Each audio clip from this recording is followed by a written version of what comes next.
Si uno es fanático de un deporte, a lo largo de los años tendrá la oportunidad de presenciar cambios y nuevas etapas. En el deporte automotor, hay muchos pilotos que dejan su huella en el deporte por sus logros, otros pueden ser los perfectos villanos, pero también tenemos a los que enamoran a los fanáticos con su carisma. Ese fue el caso de Gilles Villeneuve, piloto canadiense que ingresaría al Gran Circo para dejar una huella indeleble y una enseñanza invaluable. Desgraciadamente, a causa de una tragedia, muchos fanáticos veteranos recordarán el año 1982 como un año fatídico para la Fórmula 1, ya que nos regresaba mentalmente a los primeros años del deporte y de la categoría misma, donde se registraban muchísimos accidentes menores en pista, también entre 2 y 3 accidentes graves y lastimeramente entre 1 y 2 muertes por año.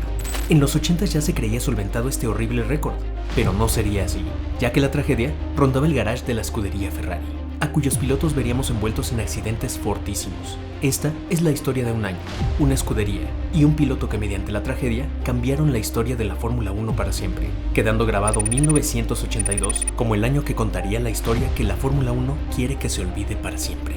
Nacido en Quebec en 1950, Joseph Gilles Henry Villeneuve iniciaría su carrera profesional como piloto, compitiendo en carreras pero de motos de nieve en su natal Canadá. Sobra decir que en dichas competencias lograría varios campeonatos. La experiencia de conducir un vehículo tan particular le dotaría de una sensibilidad que pocos pilotos sobre el asfalto pueden lograr. Las carreras de motonieves las empezó a intercalar con carreras de autos e iniciaría compitiendo en la Fórmula Ford local, utilizando un Mustang modificado que era de su propiedad. Tras conseguir su licencia de piloto dominó la Fórmula Atlantic, ganando 7 de las 10 carreras de esa temporada.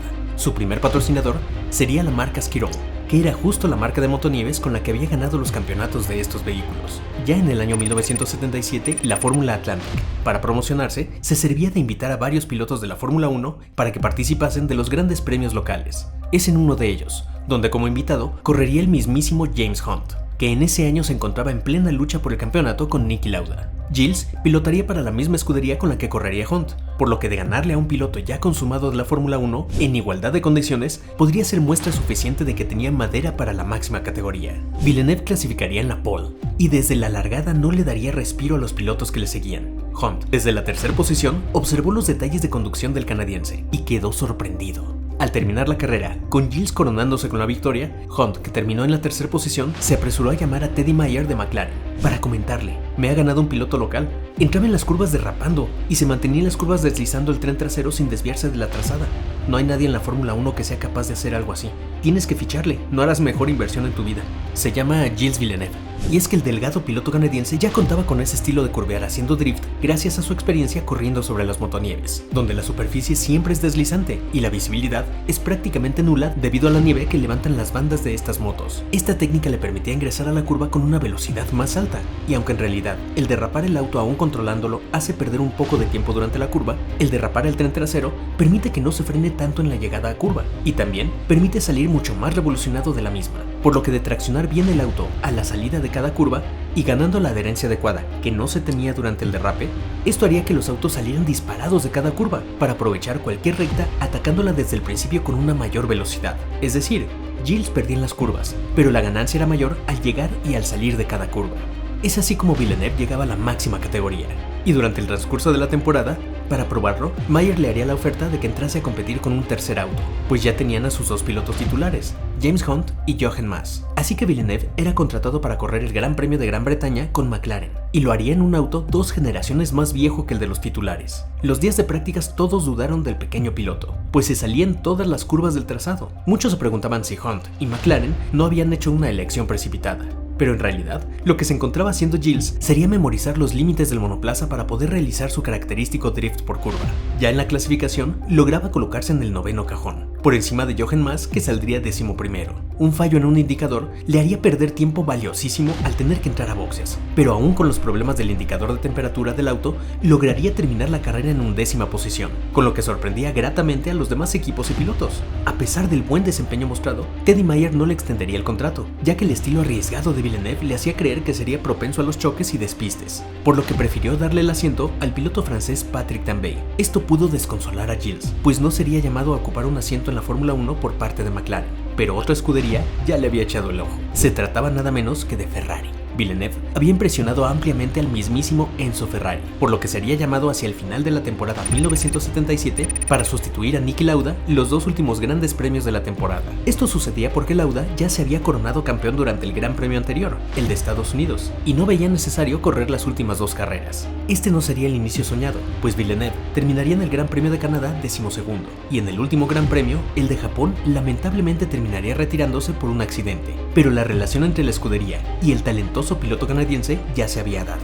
Finalmente sería anunciado como piloto oficial para la temporada 1978, temporada que iniciaba de la peor manera, destrozando autos. Esto por intentar en todo momento llevarlos al límite. Pero conforme los fue conociendo mejor, lograría mejorar notablemente. Esto le aseguraría su asiento por varios años más con la escudería del cabalino rampante, y su relación con el Commendatore, Enzo Ferrari, iba de maravilla. De hecho, el mismo Enzo aceptaría ante los medios que empezaba a verle como otro hijo. En el transcurso de estos años protagonizaría una de las batallas más épicas de la categoría en 1979, en el Gran Premio de Francia contra René Arnoux, piloto francés del equipo Renault Elf, quitándole incluso el protagonismo al vencedor de la carrera, siendo ellos quienes peleaban por la segunda posición, duelo que Gilles ganaría finalmente. En el mismo año, 1979, también daría muestras de un gran profesionalismo, pero sobre todo de una lealtad a toda prueba, al obedecer órdenes de equipo o simplemente darle la preferencia a su compañero durante las carreras, aún siendo él más rápido, para permitir que su entonces coequipero Jody Scheckter se coronara campeón de la categoría ese año. Por detalles como este, sería nombrado de parte de Enzo Ferrari como el piloto perfecto, aunque también el mismo Enzo le apodaría como el príncipe de la destrucción, ya que al llevar los autos al límite, también Villeneuve sería recordado por los fuertes accidentes que llegó a tener, como en Japón en 1977, o el protagonizado en Imola 1980, donde después de chocar contra el muro, casi es impactado de frente por los demás autos. Aunque no ganara tantas carreras, su carisma y su peculiar estilo de conducción, siempre al límite, haría que los tifosi lo amaran. Así es que con altas y bajas, durante sus años de piloto, verlo correr siempre sería un show, y de lo que nunca había duda es que él siempre lo dejaba todo en la pista. El campeonato del 79 lo terminaba como subcampeón, solo por debajo de su coequipero Scheckter. Después, le tocaría vivir los peores años de Ferrari en la categoría, pues los años 1980 y 1981 serían para la escudería escarlata años para olvidar.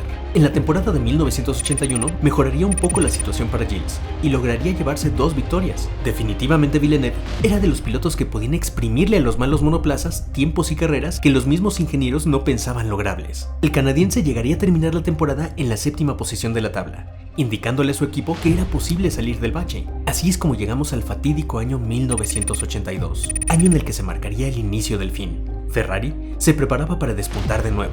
Iniciaban la temporada 82 estrenando un monoplaza que auguraba mejores cosas para los tifosi. También Gilles correría con su ya bien conocido coequipero, el piloto francés Didier Pironi, que 2 años atrás se clasificaría quinto en la tabla con la escudería Ligier Gittans y ya había pasado su año de adaptación con los cabalinos rampantes. Al parecer, Ferrari contaba con todo para plantarles de nuevo cara a las escuderías top, Williams, Brabham y Renault. Esta temporada pintaba para ser soñada, aunque ese sueño después se tornaría en una pesadilla, pues los dos pilotos serían los protagonistas de una de las rivalidades más trágicas de la Fórmula 1. Tras 2 retiros en los 2 primeros grandes premios, debido a una falla en el turbocompresor del monoplaza en el Gran Premio de Sudáfrica y por un accidente en el Gran Premio de Brasil, Gilles se preparaba para dejar atrás la mala racha. Pero en el Gran Premio del Oeste de Estados Unidos, apenas el tercero de la temporada, sería descalificado por usar un alerón experimental, que sería catalogado por la FIA como ilegal, hecho que le hacía perder el podio. No sería necesario descalificarle, pues salía de la carrera por un accidente. Un inicio de temporada fatal para Ferrari, pero el equipo no se dejaba vencer y seguían empujando con todo para salir del inmenso bache.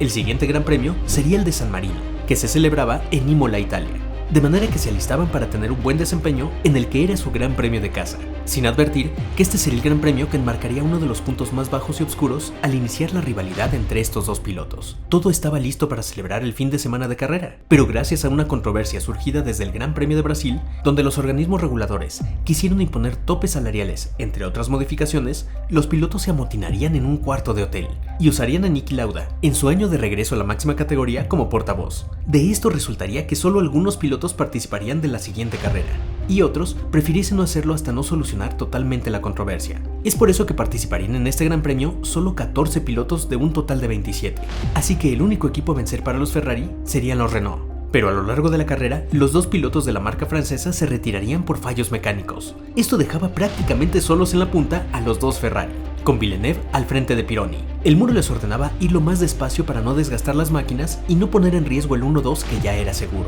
Pero justo en la última vuelta, Pironi atacaría con todo a un desprevenido Gilles para robarle la victoria. Este hecho enfurecía enormemente a Villeneuve, para el que el segundo puesto hubiese sido suficiente si se lo hubieran ordenado desde el muro. Recordemos que para él, la disciplina y la lealtad eran principios que respetaba en sobremanera. Debido a esto dejó de hablar con todos en la escudería, y solo intercambiaba palabras con el mismo Enzo Ferrari. El argumento de Pironi sería que intentó darle un poco más de show a los tifosi, y que no importaba el orden en que terminasen la carrera, pero Gilles se sentía traicionado, no por la escudería, sino por su compañero, al que ya consideraba como un amigo cercano. Para intentar solucionar las cosas, el director deportivo de Ferrari, Marco Piccinini, intentaría dialogar con los dos, pero Pironi soltaría frases que incendiarían mucho más la situación. Bueno, yo también estaría molesto si hubiese perdido. Despacio significa que debes tener cuidado y no sufrir un accidente, pero no estaba prohibido adelantar. A lo que respondería el canadiense: antes nuestra relación siempre había sido buena y me fiaba de él, pero no volveré a cometer ese jodido error de nuevo.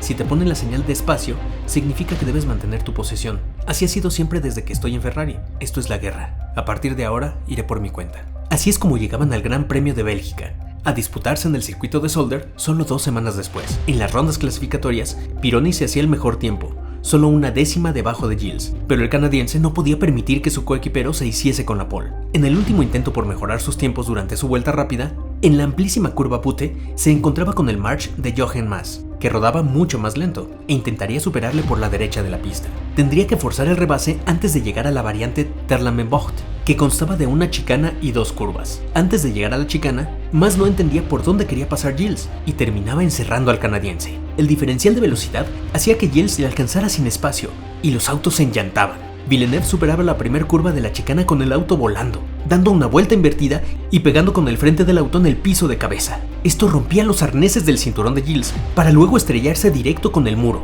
que provocaba 2 giros laterales para luego picar con la parte trasera. Esto generaba una catapulta y ya sin frente no había nada que detuviera a Villeneuve de volar hasta el otro lado de la pista, donde caería contra la valla de contención y el pasto, rompiéndose el cuello. Gilles era transportado al hospital en estado crítico. Pironi, totalmente angustiado, recogía el casco de su coequipero para llevarlo al garage de Ferrari. A Didier no le importaba que nadie le hablase, ni siquiera la esposa de Gilles, que ahora peleaba por su vida en un quirófano, y asistió al hospital para ver cuál era la condición de su compañero. Horas más tarde, se anunciaba la muerte del piloto canadiense. El piloto francés terminaba abatido y muy arrepentido, ya que nunca tuvo la oportunidad de resarcir el daño de su traición. Ferrari intentaría recuperarse regresando a las pistas, pero la tragedia no había abandonado al equipo escarlata. 3 grandes premios después, durante la largada del Gran Premio de Canadá, el auto de Pironi se quedaba enclavado en el cajón de la pole, que había logrado sin poder largar. Los autos inmediatamente detrás de él, apenas haber iniciado la marcha, le alcanzaban a esquivar, pero los autos del fondo de la parrilla, al llegar a la altura donde estaba estacionado el francés, ya llevaban mucha más velocidad, por lo que el novato Riccardo Paletti, piloto italiano, que ese año se estrenaba con la escudería Ocelia Squadra Corsa, terminaba estampándose con la parte trasera del monoplaza de Pironi, que salía de su monoplaza de inmediato para intentar ayudar. Pero encima, el monoplaza de Paletti se encendía en llamas por una fuga de combustible. El italiano también sería transportado al hospital, donde perdería la vida tan solo 2 meses después de la tragedia de Villeneuve. Toda la temporada estaba resultando una pesadilla. En Ferrari intentaban concentrarse en el campeonato en honor a Gilles y para sacar del estado mental a Pironi en el que se encontraba, ya que a pesar de las tragedias, ahora Pironi lideraba el campeonato. Pero de nueva cuenta, el destino les pasaría factura, pues 4 grandes premios después, el Gran Premio de Alemania les recibía con copiosas lluvias. Las rondas de clasificación estaban a punto de suspenderse, y Pironi tenía el mejor tiempo, pero quería probar los nuevos compuestos para lluvia de Pirelli. En su quinta vuelta se encontraba en la pista con el Renault de Alain Prost, y en una acción muy parecida a la que originase el accidente de Gilles, Pironi se iba con Prost y salía volando como hiciese su compañero, destrozando totalmente el coche. Prost y varios pilotos descendieron de sus monoplazas para ayudar antes de que llegasen las asistencias. El auto del francés se había roto de la misma manera que el de Gilles. La diferencia sería que los arneses en esta ocasión no habían cedido, dejando al piloto en su asiento, pero el monoplaza, al quedar sin morro, había dejado totalmente expuestas las piernas de Pironi, que seguía con vida, pero con las piernas destrozadas. Esto obviamente implicó su retiro del campeonato, del que aún así resultaría subcampeón por los puntos ya sumados anteriormente. Su recuperación, tras 30 cirugías, sería lenta y dolorosa, pero volvería a caminar. Después de algunos años, durante 1986, intentaría regresar a las pistas, pero se dio cuenta de que sus días en el Gran Circo habían terminado. El año siguiente debutaría como piloto, pero ahora de jets náuticos, e iniciaba un campeonato con buenos resultados. Durante una carrera que lideraba, su lancha golpeó una ola de gran tamaño, lo que la elevaba por los aires para terminar cayendo totalmente de cabeza. El impacto de la caída había sido tan fuerte que Pironi y su equipo habían quedado inconscientes y atascados en sus asientos. Es así como no una pista, sino el mar, cobraba la vida del expiloto de Fórmula 1 Didier Pironi, que dejaba a una esposa con 4 meses de embarazo. Pero aquí regresaremos un poco en el tiempo, de vuelta al fatídico 1982, para mencionar que los accidentes de Villeneuve, Paletti y Pironi tuvieron un gran impacto en las regulaciones de la categoría reina, referentes a la seguridad de los pilotos, pues caerían en cuenta que las mejoras en los motores con la inclusión de los turbos, las mejoras aerodinámicas con nuevos alerones y carenados, e incluso la implementación de varios sistemas al interior del auto servían para hacerlo más rápido, pero también más peligroso.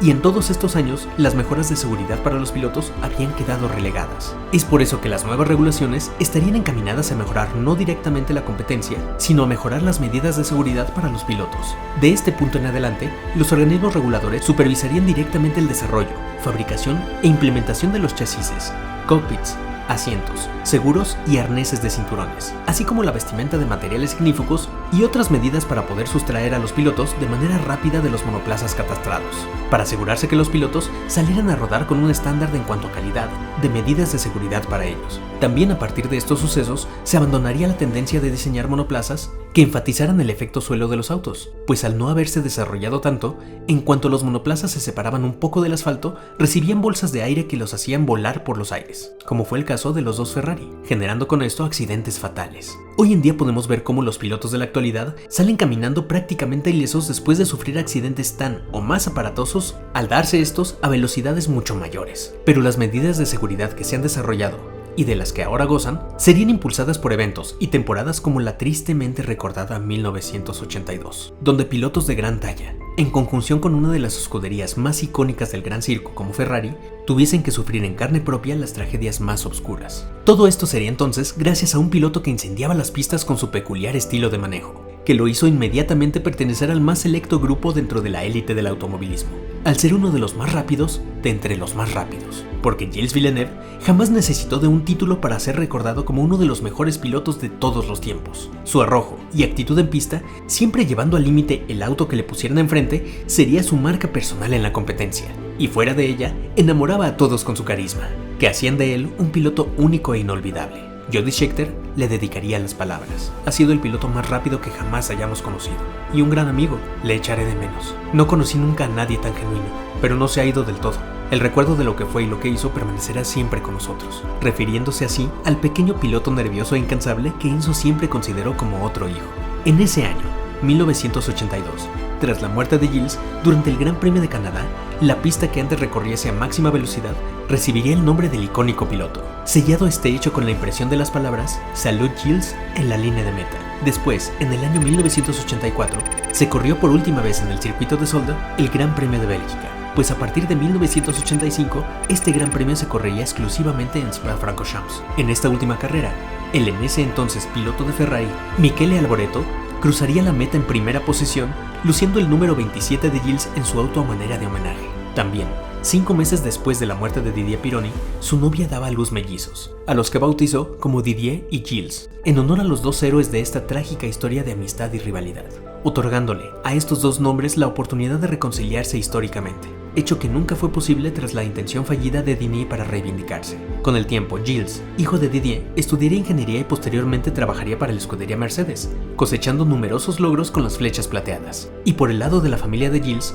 uno de sus hijos, Jacques Villeneuve, se convertía también en un piloto consistente, y tras haber conquistado el campeonato de la IndyCar Series, entraría al Gran Circo a la edad de 25 años, para pilotar para el equipo Rodman Williams Renault. En su año de novato lograría el subcampeonato, para después, en su segundo año en la categoría, coronarse como campeón, un logro que dedicó por entero a su padre, quien nunca pudo hacerlo, siendo catalogado como uno de los mejores novatos de todos los tiempos. Tras 11 temporadas en la máxima categoría, seguiría pilotando para diversos equipos en la NASCAR Series, Fórmula E y otras categorías hasta la fecha. La marca indeleble dejada por parte de todos los personajes que mediante la tragedia dejaron una fuerte enseñanza en la categoría reina para hacer no solo de la categoría, sino del deporte automotor mismo una disciplina riesgosa pero cada vez más segura para los pilotos. Los protagonistas de la trágica temporada 1982 fueron un novato que perdiese la vida apenas en su segunda carrera en la Fórmula 1, en el caso de Riccardo Paletti. Una escudería histórica que aguantó los embates de la tragedia a lo largo de todo un año plagado de desgracias, como lo es Ferrari. Vimos también el sufrimiento de un villano que nunca pudo redimirse, y que aguantó el escarnio y desprecio de parte de los fanáticos y de sus mismos compañeros pilotos, pasando también por temporadas oscuras sin saber si podría volver a caminar, y que encontraría la muerte de la mano de la velocidad, como fue el caso de Didier Pironi. Y sobre todo, este año fue el desenlace de la brillante historia de un piloto que exudaba velocidad y carisma, que demostró que el talento podía modificar las reglas ya establecidas y existentes sobre la correcta conducción de un monoplaza y que podían ser flexibles. Un piloto que siempre dejó todo en la pista, forzando siempre al límite las posibilidades de cada máquina que condujo. El príncipe de la destrucción, el príncipe sin corona.